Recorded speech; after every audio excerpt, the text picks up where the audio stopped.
Listen, it's February 26th. If you were going to get stuff done in February, I've got some bad news.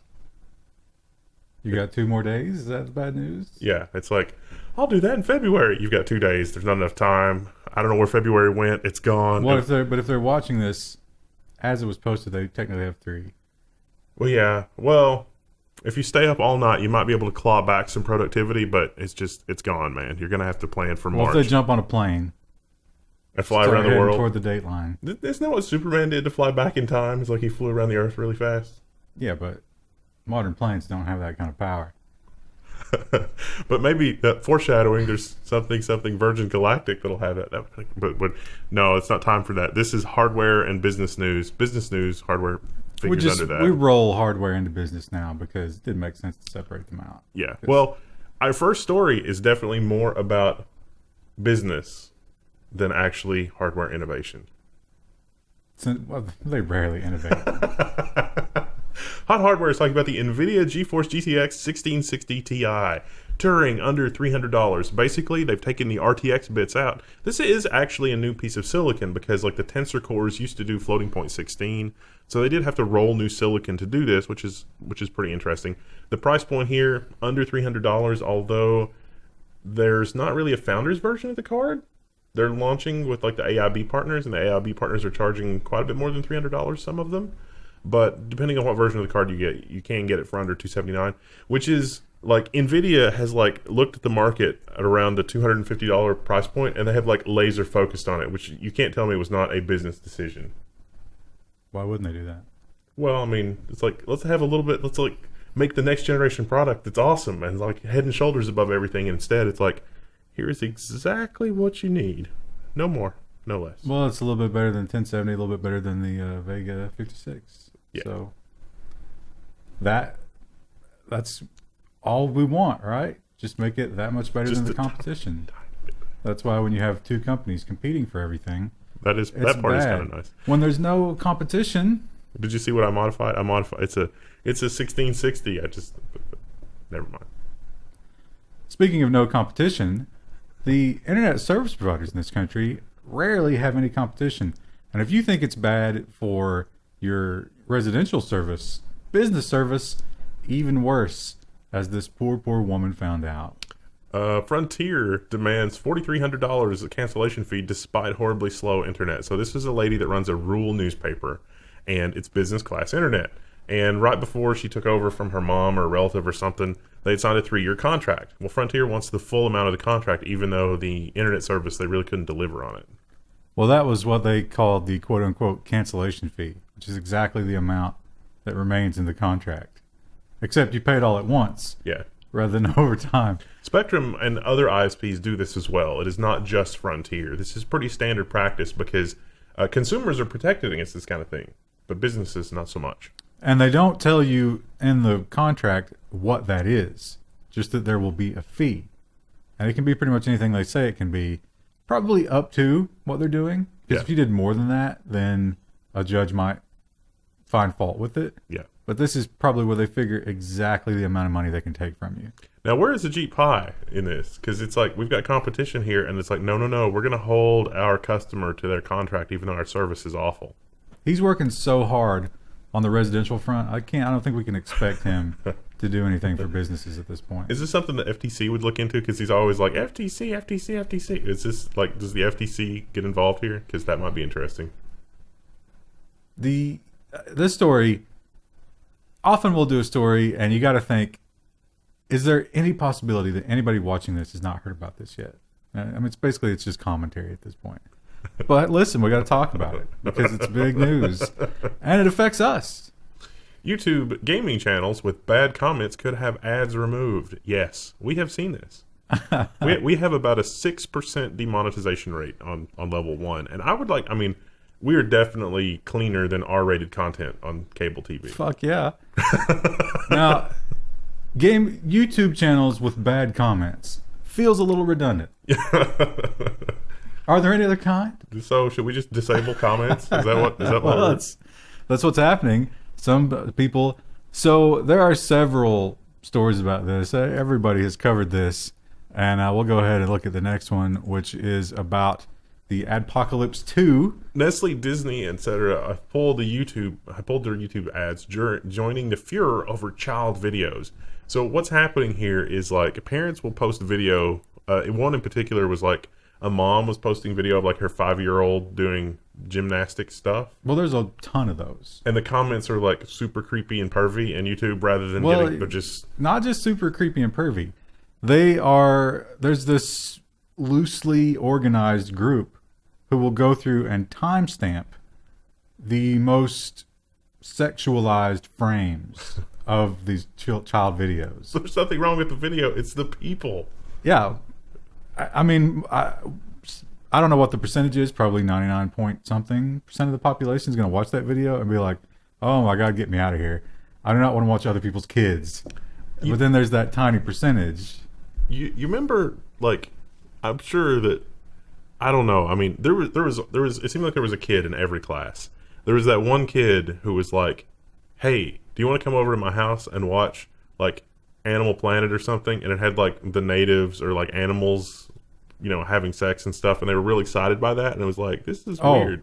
Well, I didn't experience that, but there was definitely the textbooks that had the topless natives in them. Oh yeah, that was a big hit. And like you'd open up the textbook and it'd be like, turns to page 372. You're like, oh, yeah, what's on page 372? I felt at times like I was the only one that was like, there's something wrong with you. This is not like, what is this? Well, it was, let's say, titillating the first time, when you were 7 or 8 and you saw it. But when it continued well past, get over it. Yeah. When you're 30 and that's happening, that's an issue. This seems like that on some level. Well, it wasn't just that though. So there was one YouTuber. Now this is the depth of the story. It's sort of like horrible person pointing out horrible people victimizing innocent people, which cost innocent people money and evil corporation money. That's how this plays out.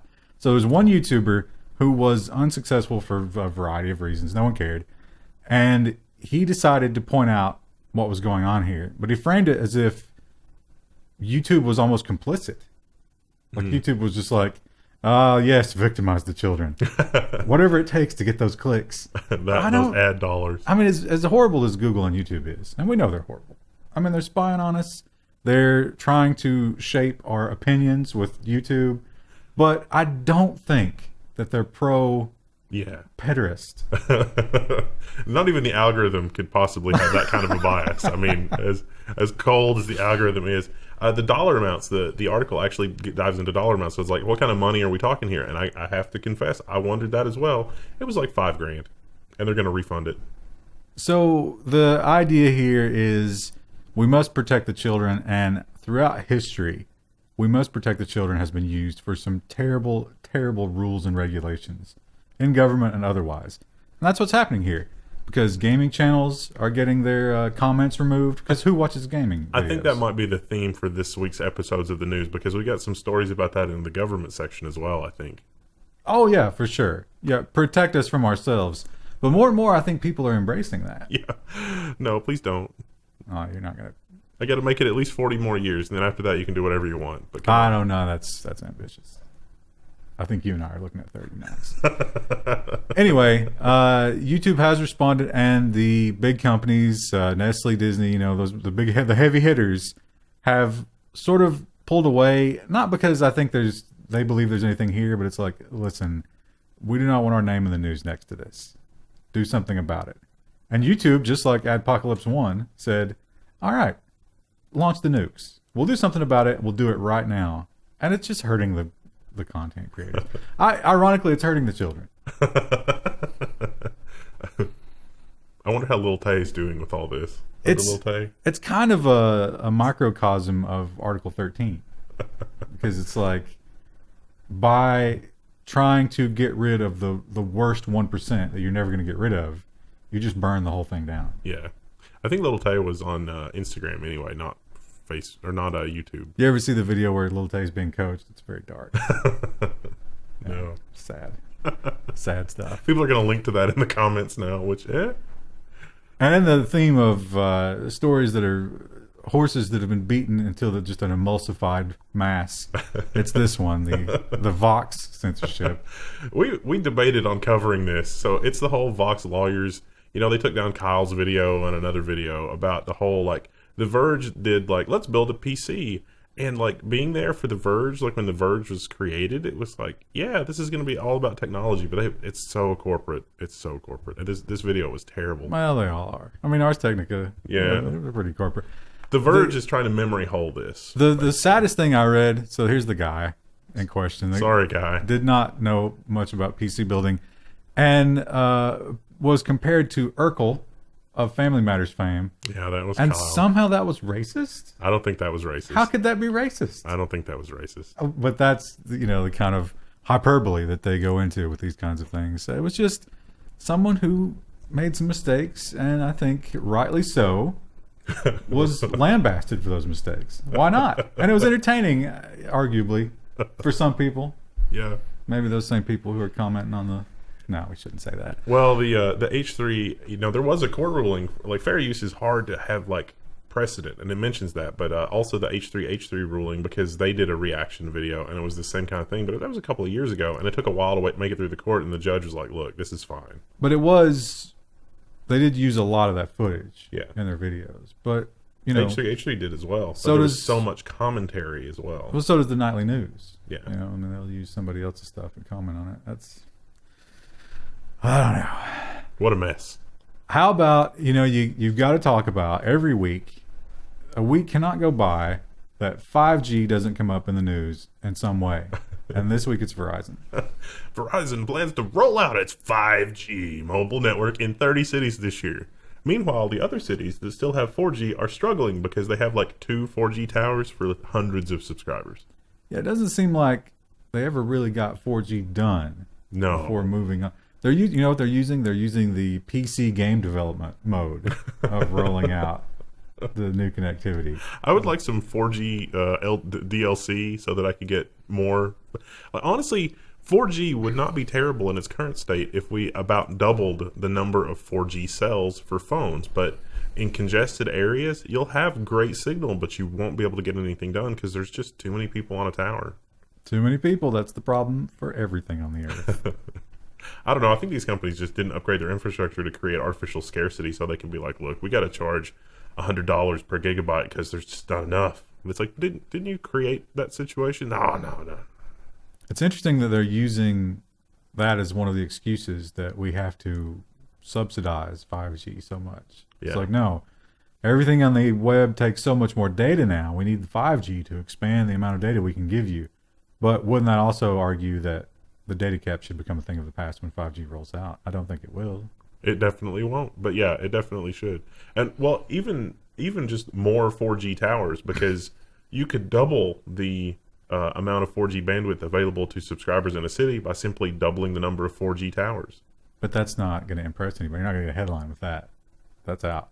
It's So not happening. let's just cut. I mean, it sounds like this debate was already had inside AT&T. They were like, let's just relabel 4G to be 5G. How about what a crazy world if that is like the most beneficial way to do it? Let's just lie about it so that you can do the right thing.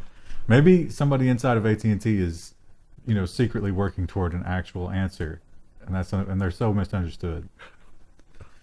Well, another maybe misunderstood group is the Google executives, and they've had a lot of backlash. They don't like the sexual harassment. They hired a lot of blue hairs, and that's coming back to haunt them. And so now they are giving up another thing. Google will end forced arbitration for employees, asterisk. This has to do with handling of sexual harassment cases. So Google's like, all right, look, we're going to try to do the right thing here. Well, I don't think it's just that. I think this is for everything. Really, it's about the employees are thinking for themselves, and it seems like Google's internal structure is changing a bit so that not everybody participates in every decision-making thing. This does not count, the asterisk you were mentioning, it doesn't count for the contract workers who are not officially working for Google. You must still arbitrate. But if you are an official Google employee, you can sue them to your heart's content. Now, the group that claims to represent the workers, their response was not good enough. because it's never good enough. Because these people are professional outrage machines. But, you know, in this case, probably for the best. When did we become professional outrage machines? That just seems terrible. I think it's like around 2014. Yeah. Can we just just reset, just hard reset? Let's fix Do we it. have a backup? I don't think we do. Do we back up the database in 2014? We could skip the whole Orange Man bad thing. Everybody would be happy with that, right? Both sides. Well, Google, once again, backtracking. And this time they're backtracking on maybe one of the most unpopular decisions in software to ever be made. Google backtracks on Chrome modifications that would have crippled ad blockers. This ZDNet story lives out a lot of, like, if you want to go, like, read the bug tracker for this, it doesn't really cover it, but there is a lot of schadenfreude to be had in terms of, like, reading the bug tracker, because the Google people were like, oh, here's why. And then immediately a group of people shoot that down as a legit technical reason, and they're like, oh, we've got this other technical reason. The one the article talks about is that a lot of plugins make a lot of extraneous requests that are not needed when rendering a page. And the article talks about how, like, ad blockers actually don't add very much latency to the thing. But the other thing that came out of this, we'll have another story on that's kind of related, but the ad scripts themselves, like Google Analytics and Google Tag Manager, are responsible for far more page latency than any of the ad blocking plugins. Yeah, if you have an ad blocker that is killing, you have a really good one, like uBlock Origin, as many of you point out, so disgustingly often, and you kill those tracking scripts, you've got to be saving like Over 2 seconds a page. 100,000% Yeah. over what the ad blocker itself might eat up blocking those tracking scripts. So that's kind of a funny excuse. Google's argument completely fell apart. They offered actually several arguments from what I could tell in the bug tracker, and they all fell apart under scrutiny. And so then they were like, all right, you know what? I guess it's fine. Well, Apple, as we all know, Apple has been known to defend its patents with a scorched earth approach, no less. But they, you live by the patent troll, you die by it sometimes. And they've discovered that there's this one place in Texas that has really lenient courts toward patent trolling. So what's the answer? Apple confirms its plans to close retail stores in the patent troll favored Eastern District of Texas. Now, we've talked about the Eastern District of Texas a lot, not just in the context of Apple, but tons of patent suits are filed there. And it's because it's pretty easy to get a patent ruling there. Well, Apple is simply going to close its stores there and not do business in the Eastern District of Texas at all, in order to avoid, so that when or if a patent troll tries to file a lawsuit there, it's like, look, we don't do any business in the Eastern District of Texas deliberately. Sit and spin. What will the geniuses of the Eastern District of Texas do now? I don't know how effective this is going to be, because one supposes that they're not going to block iTunes for all of the customers in the Eastern District of Texas, but how hilarious would that be? I'm just imagining a dystopian future where our corporate overlords are like, we're going to depress the property values in the Eastern District of Texas by just turning everything off. It's like, no iCloud for you, no iTunes, nothing in the Eastern District of Texas. And people are like, no, I must have my iCloud. Oh, man, that could be a utopia. Just all that abandoned infrastructure. And no Apple users. Imagine it. I would buy up a ton of property there. That would be great. Apple has also decided to finally go ahead and get rid of all of the guesswork that comes with buying nothing but Apple products. Apple plans on combining iPhone, iPad, and Mac apps by 2021. This year, it'll be easier to turn iPad apps into Mac apps and vice versa. So they're not getting rid of... There will still be a separate version until 2021, when they will literally all be the same thing. There's a lot of rumors flying around that Apple is exploring making iMacs ARM-powered, like switching to an ARM-type CPU. I think it's probably more likely that Apple will partner with somebody like AMD and produce a hybrid, like x86 and ARM on the same package type CPU. Apple doesn't really like having just one supplier for things, because they're like, oh, they're holding us over a barrel. And they definitely seem to feel that way with Intel. Well, that's got a lot to do with this story. Well, Thurrott, begone Thurrott. How dare you ad block us? But we can still see the title. And it's also about Macs. Apple's newest Macs seem to have a serious audio bug. So what's going on here is the time service, apparently when the time service, so there's new encryption in new iMacs, the T2 chip, and it sits between two SSDs that are basically RAID 0 together. And so if you have an event and you lose your motherboard, you can't just transplant the SSDs into another machine because the keys are all stored on that T2 chip for security. And so the encryption I think depends on having an accurate date time. And so at least there's some kind of date time function there. And so if the system does not report to the T2 chip, then whatever this audio bug is, it does not happen. But whenever the time is reported from the system to the T2 chip, the audio stream, like for audio input stuff, just completely pauses. And Apple devices being, like Unix reliable for audio capture has been a big thing for professional users. But here's a hint, Apple doesn't care about professional users anymore. Just look at Final Cut. We can't do a week without Tesla. The people are just up in arms if you don't talk about Tesla at least once. Or they're up in arms when we do talk about Tesla. It's a different group. You can't please them all. Can we somehow get the two groups fighting one another, battle royale style? Well, the one group is going to be very angry with this one.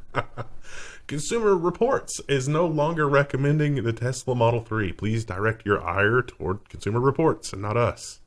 So the reason for this, cited by Consumer Reports, is craftsmanship, defects in the glass, like defects in the body panels, and maybe some fallout from that rust construction we were talking about a few months ago.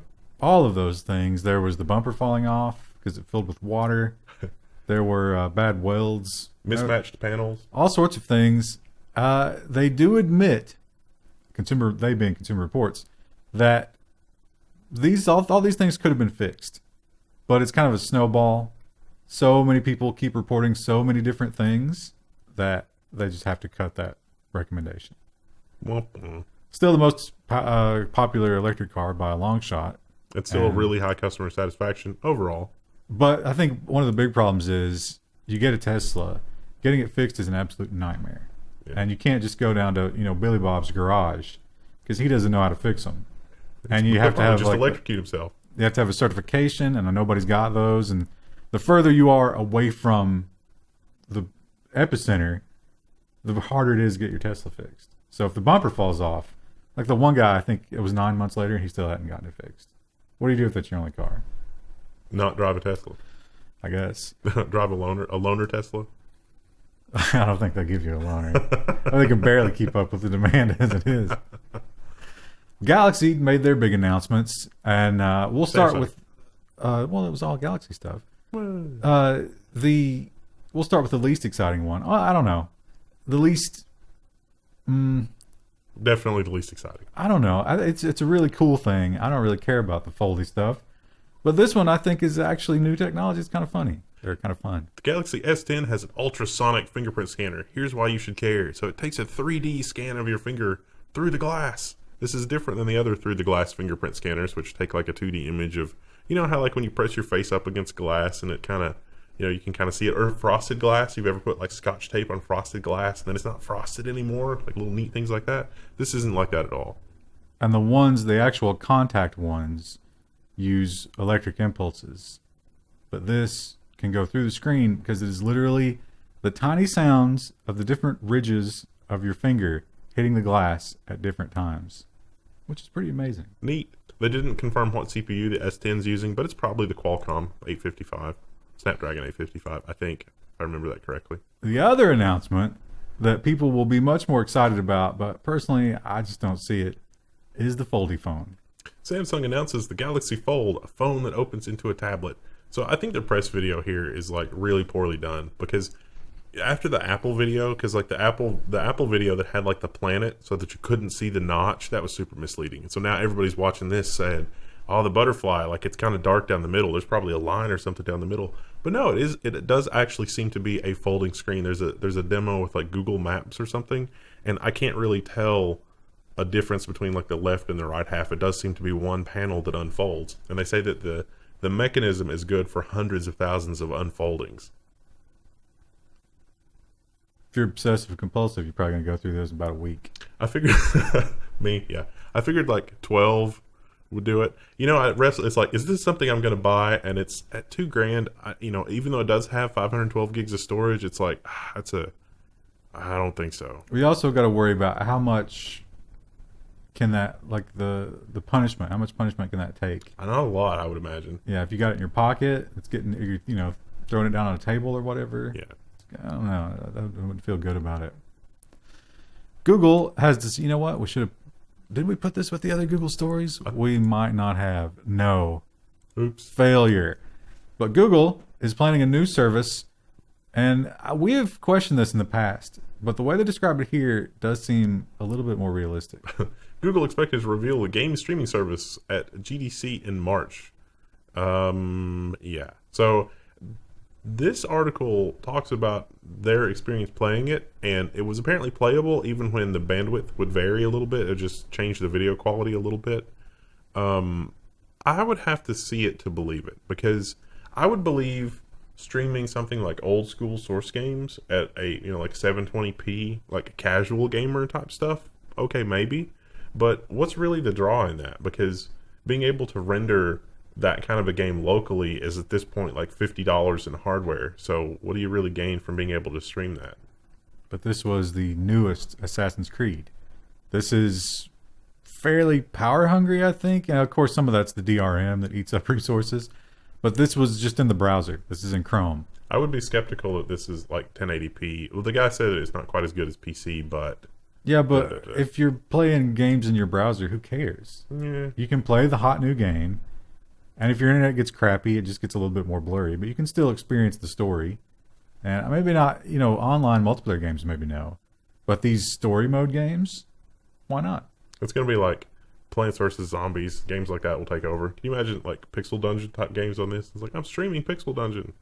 But no, Assassin's Creed is the perfect example of a major AAA game. That is a major AAA game. Playable in Chrome.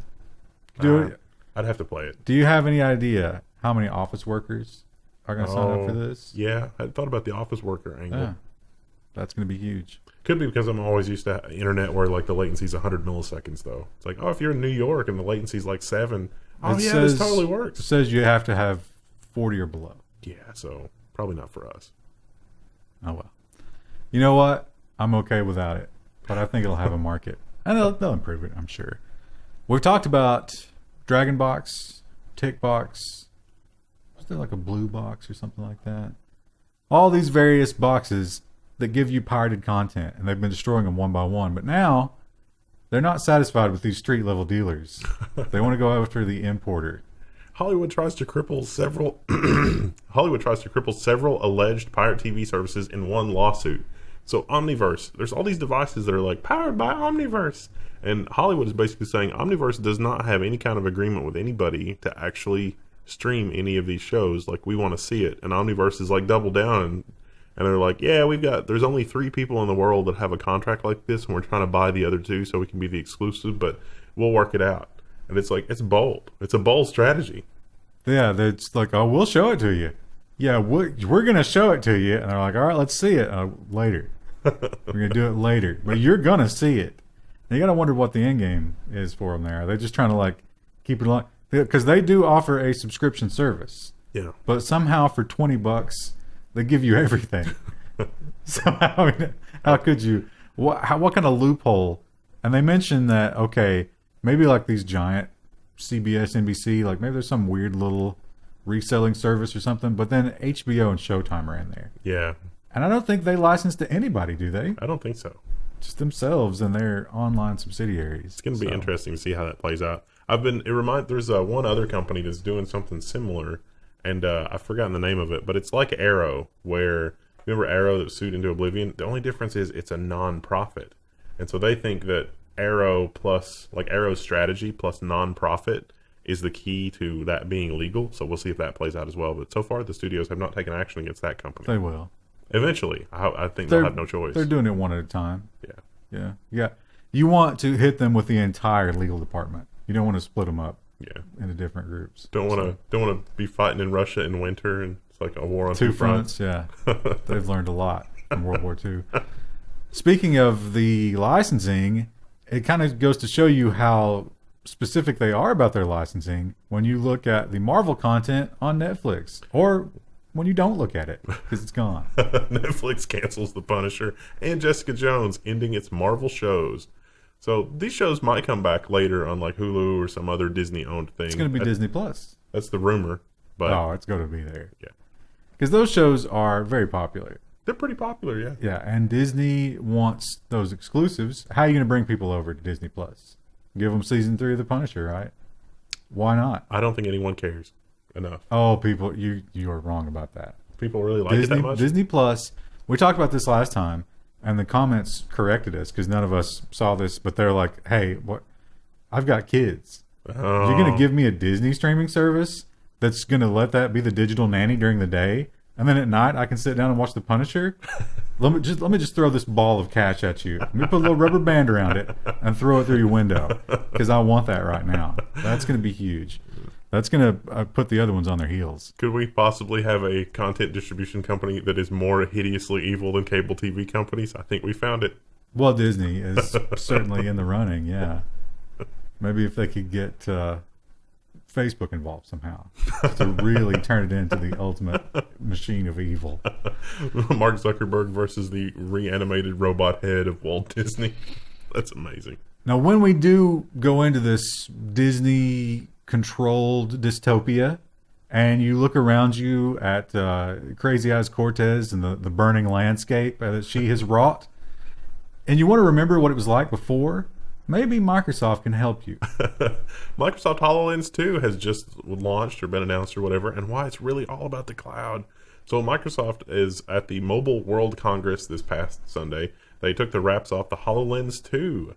And so the HoloLens 2 is going to be lighter and easier to deal with and more advanced technology. And Microsoft really has doubled down on the whole augmented reality thing. So it's not a VR headset exactly, but you can do VR type stuff with it. You can see the world through rose-colored glasses in the HoloLens 2. You can see what it was like before the bread lines and, the slave camps. It'll be great. It's exciting times.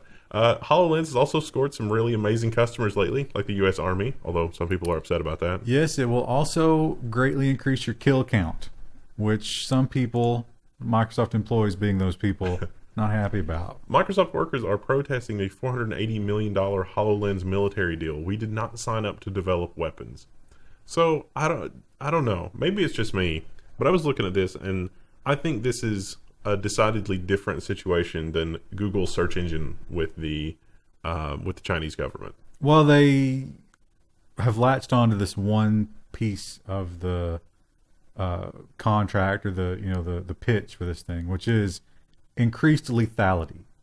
That's the key word here. They're saying it's increased lethality. That makes it a weapon. That makes it something that we don't support. But if you think about it, it's like, okay, well, you live in America, right? The United States of America. And isn't our team having increased lethality better than the other team having increased lethality? Isn't the alternative our team losing?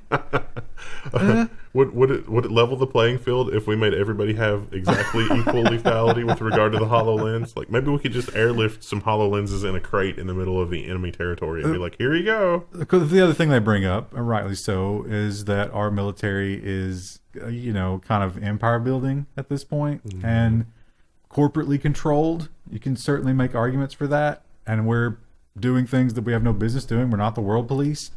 But is Microsoft in charge of that? Shouldn't that anger be directed toward the Department of Defense? Yeah. See, I don't see the HoloLens, even a weaponized HoloLens, as exactly the same tool of oppression as, say, a state-sponsored search engine. I mean, there's a distinction there in my mind. And it may very well be someday soon the HoloLens is fighting against the state-controlled search engine because that's likely going to be the next enemy. I don't want to live in that world, but you got to be realistic. And you also have to be realistic about what it means to be an astronaut. Now, here's the argument, and you can answer it at home as well. 55 or 62? How many miles means space to you? I hadn't really thought about it. The article mentions it, but I was just like, wow, this seems really pedantic. I'm a 62 guy. So Virgin Galactic just successfully launched its first passenger past the edge of space. Asterisks. Yeah, it's not. It's the 55 mile. They were at like 58 miles or something like that. And the first passenger was not some rich billionaire. It was actually the person in charge of making sure that the passengers have a good experience. Making sure there's no sharp edges in that little float room. You get, well, it's like 3 to 5 minutes of float time, and you can look down on the Earth. Neat. Pretty cool, but pretty expensive. Can't you get like? Well, I guess you get 30 seconds of float time on the Vomit Comet, like 30 seconds to a minute, just because it's in free fall. Well, but it goes up and down, so Yeah. cumulatively. But I think this is all at once. So you can go to space if you have enough money now. This does not have the ability. These thrusters do not have the ability because the air gets so thin to get to 62. And you know who pointed that out? Jeff Bezos. Lord Bezos said, you know what mine can do that there can't? It can get to 62. So I feel bad for all these guys that are paying all this money and they're not even going to be real astronauts. Because 62, that's the number. Although the U.S. does recognize 55 as the edge, so the U.S. will recognize them as astronauts. Yeah, but you go anywhere else in the world, they just laugh at you.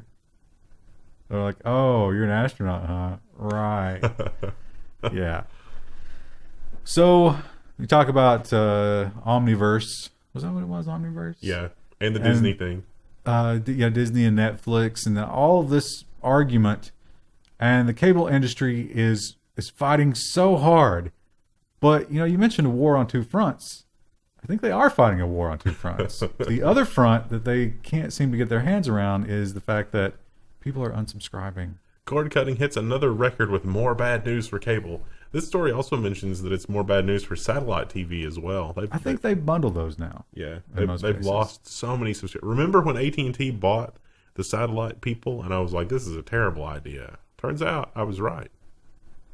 Well, I mean, it's like getting a new leg, but it's already got cancer. Or it's already rotting away. Good news, we got a transplant for you. Bad news, there's cancer. 7 of the toes terribly frostbitten. So I guess that'd have to be 2 legs, wouldn't it? Or it could just be a mutation. Yeah, a mutant. In any event, the cable industry, as you might expect, it's just as old people die off, the cable industry will die. Yeah, and they're raising the rates again. Yeah. What are you going to do? Keep the patient alive as long as you can. I wonder how long until there's like a government bailout. That could be a thing. I don't know. I don't see Trump doing that. I think they'll have to wait till the next, because I think Trump would, he's the kind of guy who would not play that kind of game. The article if we get like a replacement from the other side, I don't think they'll be friendly to the dinosaur companies. The darker future there is something that we said from day one. We've been saying this for years, and that is because the company that provides the broadband is the same that provides the cable TV, they're simply going to charge you whatever they're losing from the cable TV side for the broadband side, because you have to have the broadband to do work, to pay your bills. Like, you have to have that. You can't not have it. Now, that story mentions, for the first time ever, broadband signups did not cover the fall off in cable. Yeah. So up until now, they've actually offset one with the other. But that's bad news for us economically compared to the other developed countries of the world that have cheap internet, because that has been transformative for their economy, and we're stuck in the Stone Age. Even though we invented it, which disgusts me. All you freeloaders. There should be a tax. We never covered these sneakers, right? I mean, I would have put them in the nonsense section if I've ever heard of them, but I didn't know they existed. Nike's self-lacing sneakers turn into bricks after a faulty firmware update. The $350 self-lacing sneakers don't work with Nike's official Android app. So this was, I think these originally, like the first set of these came out on the anniversary of Back to the Future. It's like, your sneakers are now dry, or your jacket is now dry. But those were button triggered. Yeah. And they just inflated on the inside. These might be the same thing, but I think there might be hidden laces or something in there that just ratchet down. Anyway, nothing happens without the app. And with the app update, they've simply stopped working. Anybody ever been through an airport with these shoes? What happened? This is the stupidest thing I've ever heard of. I can't imagine. even in the future, would everybody be wearing these? I just can't see that world. It's such a simple thing to do. Yeah, it doesn't make sense. This makes sense for people who have some sort of problem where they just can't tie their shoes. Well, Velcro straps. But like if you have no upper let's say you're in like a wheelchair or something and you can't bend over. This makes a ton of sense. You pop them on, you get your phone out. That's super useful. But just if you're just some average kid on the basketball court with these, you should be beaten up and have them stolen because you deserve it. You were beaten with your own shoe, which kind of hurt because of the batteries and motors in it. You know, the problem is though, after they beat you and take your shoes, they can't throw them up on the telephone pole because there's no laces. What are the bullies going to do? They're lost. Japan has done some impressive things in space. We've learned that, they were chasing that comet. They wanted to land on it. They did land on the other comet. And we got the video, which was really cool. And now they got the Hayabusa 2, which is going to land on another asteroid. Well, it did land. And that's right. It shot it with a bullet and got a puff of dust. And so it's collected a sample. So it's done some really impressive stuff. I don't think they thought this through, because what if that aggroed all of the asteroids? And then they came toward us. There's a Zerg rush headed our way right now. Dude, don't shoot the asteroids. The point of shooting it, if you're wondering, as I was just to puff the dust up so it could collect some dust. They're going to shoot it even harder later on. Nice. It's supposed to tell us what the early composition of the solar system is because of the age of the asteroid. So we'll see if our mathematical models of the solar system match up with reality. If you like to watch Live Leak, you'll know that a lot of fighting goes on at drive-through windows. People get very angry and they throw things like milkshakes and water guns for whatever reason. Just screech. Yeah, and they'll fight over every little thing, and maybe this will be the solution to that. At this fast food drive-thru, the person taking your order might not be a person at all. Welcome to the new era of fast food where the robot revolution is well underway. So you just talk to it. It's AI. AI has gotten to the point where it can get your order correct, maybe, possibly.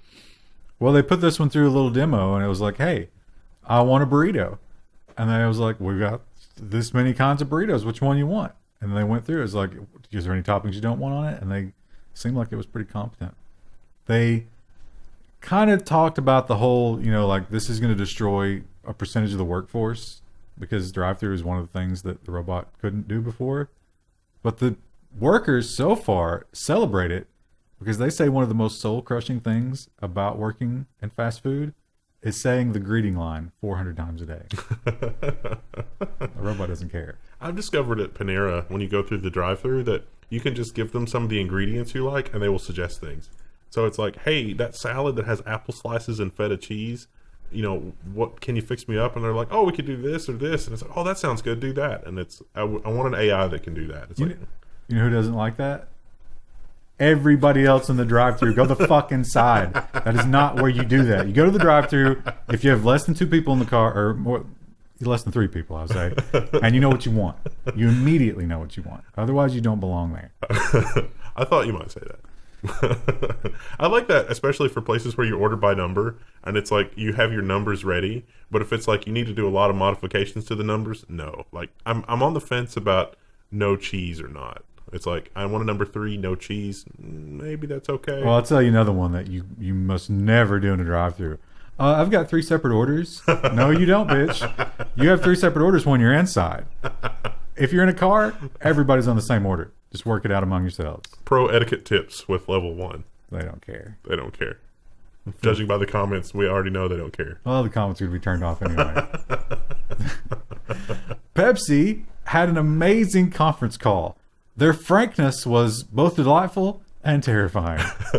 PepsiCo is relentlessly automating its workforce, and it's even more dystopian than it sounds. So Pepsi manufactures soft drinks, and they've said, you know what? Robots could do this really well. So they are.